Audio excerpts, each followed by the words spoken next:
ముందుగా తెలంగాణలో సంచలనాత్మకమైన వ్యక్తి, కేంద్ర సహాయ శాఖ మంత్రిగా ఉన్నటువంటి, కేంద్ర హోంశాఖ సహాయ శాఖ మంత్రిగా ఉన్నటువంటి బండి సంజయ్ గారి కుమారుడు బండి భగీరథ్ ఆయన పైన పోక్స్ కేసు రిజిస్టర్ కావడం అనేది ఒక సంచలనంగా మారింది.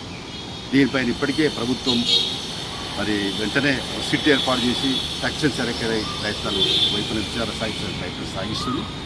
మరోవైపున చూస్తే దీనివల్ల అంటే ఒక రకంగా బండి సంజయ్ ఏం లేదు, మా తప్పు లేదన్నట్టుగా ఆయన చెప్తా ఉన్నాడు. తప్పు ఉందో తెలియదు.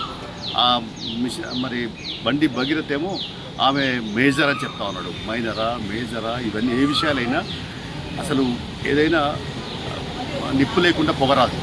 కాబట్టి ఇదంతా దీనిపైన మరి వాస్తవాలు బయటకు రావాలా. రాజకీయాల్లో ఉన్నటువంటి వాళ్ళు తమ కుటుంబంలో వాళ్ళు ఎవరు తప్పు చేసినా కఠినంగా శిక్షించాల్సిందే, సీరియస్గా చర్య ఉండాల్సిందే, క్రిమినల్ చర్య ఉండాల్సిందే. తక్షణమే విచారణ వేగవంతం చేసి దోషులను శిక్షించాలని చెప్పి డిమాండ్ చేస్తున్నాం.